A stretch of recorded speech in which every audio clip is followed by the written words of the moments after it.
Tim hukum Timnas Anies Baswedan Muhaimin Iskandar juga menyampaikan dokumen kesimpulan terkait sidang sengketa Pilpres 2024. Tim hukum Timnas Anies Imin serahkan 35 alat bukti tambahan dan kesimpulan.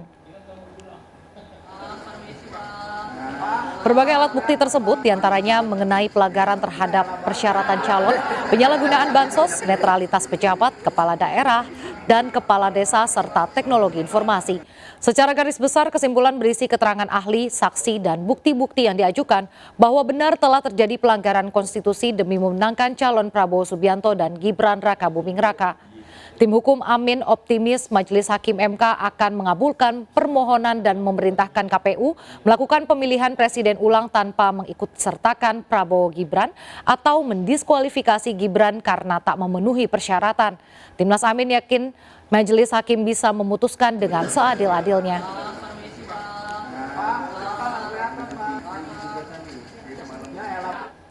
Tim hukum pembela Prabowo Gibran Selasa siang juga menyerahkan kesimpulan terkait sidang sengketa Pilpres 2024 ke Mahkamah Konstitusi. Dalam kesimpulan itu, tim Prabowo Gibran mengklaim tidak ada kecurangan dalam Pilpres 2024. Tim hukum Prabowo Gibran menyampaikan kesimpulan sesuai fakta yang mereka temukan. Dalam kesimpulan itu, mereka menyatakan bahwa para pemohon mengajukan permohonan yang bukan menjadi kewenangan Mahkamah Konstitusi. Ketua Tim hukum Prabowo Gibran Yusril Iza Mahendra menilai para pemohon mengajukan keabsahan soal pencalonan Prabowo Gibran yang bukan menjadi kewenangan Mahkamah Konstitusi. Ia juga menilai hal itu menjadi kewenangan Bawaslu dan Pengadilan Tata Usaha Negara.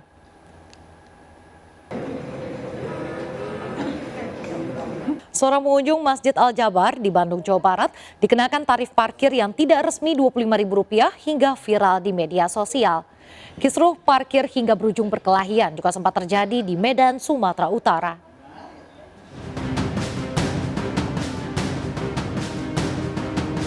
Tak hanya objek wisata, masa libur lebaran digunakan warga untuk mendatangi Masjid Al-Jabar di Bandung, Jawa Barat. Rumah ibadah yang mampu menampung ribuan jamaah ini menjadi daya tarik tersendiri bagi setiap pengunjungnya. Namun tarif parkir yang tidak sesuai dikeluhkan netizen hingga viral. Melalui media sosialnya, seorang pengunjung mengunggah mahalnya tarif parkir di Masjid Al-Jabar Kota Bandung, Jawa Barat hingga Rp10.000. Tak hanya itu, korban juga mengeluhkan tidak adanya tanggung jawab dari pengelola parkir saat kehilangan barang. Usai kejadian, pemerintah Provinsi Jawa Barat memberikan teguran keras kepada pihak ketiga yang mengelola parkir di Masjid Al-Jabar. Selain itu akan ada hotline pengaduan terkait tarif parkir. Kalau petugas ini sudah dilakukan pembinaan dari unsur pimpinan kecamatan, begitu dari pengelola, bahkan dari Polsek dan Danramil juga sudah ada pembinaan. Kisruh parkir juga pernah terjadi di Jalan Brigjen Katamso, Kota Medan, Sumatera Utara. Seorang pria yang menolak bayar parkir sepeda motor terlibat perkelahian dengan seorang penjaga parkir. Beberapa warga sekitar dan pengendara yang melintas berusaha melerai. Pas penampakan saya, tukang parkir ini posisinya di punggung. Berulang kali. Udah dibawa.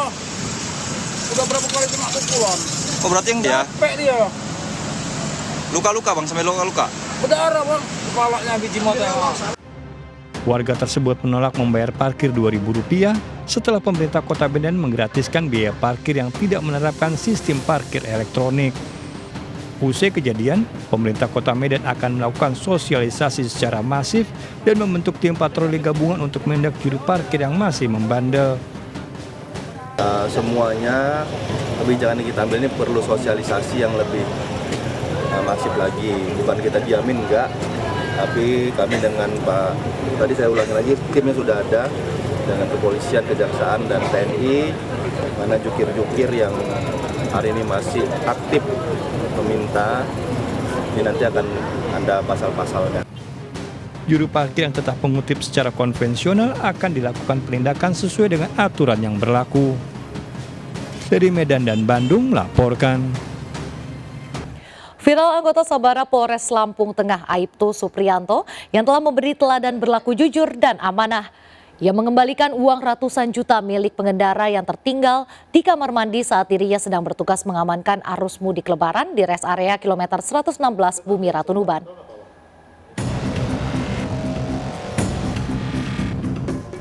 Inilah sosok Aibtu Suprianto, anggota Sat Sabara Polres Lampung Tengah yang sedang viral di berbagai platform media sosial di Indonesia.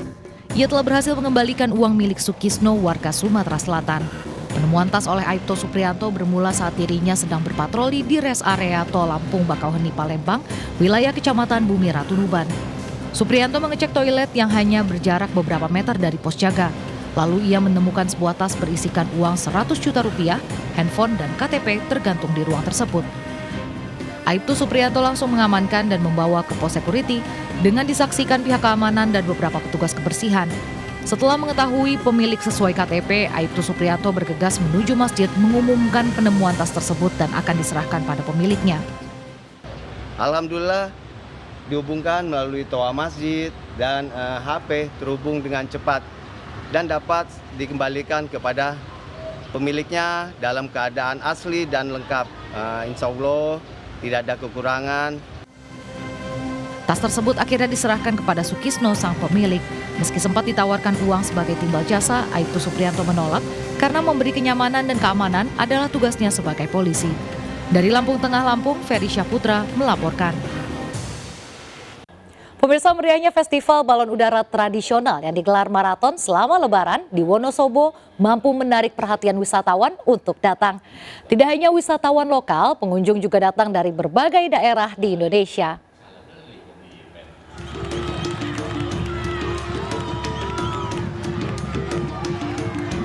Suasana riuh ketika balon udara ini pecah dan terjun bebas, menimpa balon udara dari kelompok lain. Namun rusaknya balon ini tidak menimbulkan kericuan. Para peserta saling bantu mengevakuasi balon udara yang rusak tersebut. Sedikitnya 27 balon udara berukuran besar menghiasi langit Wonosobo yang cerah. Wisatawan dari Nusantara dapat dengan bebas berfoto dan mendekat langsung ke balon udara. Menurut Budi Rahman, Ketua Panitia Festival Balon Udara Tradisional Bojasari, festival ini dapat membangkitkan ekonomi warga. Festival ini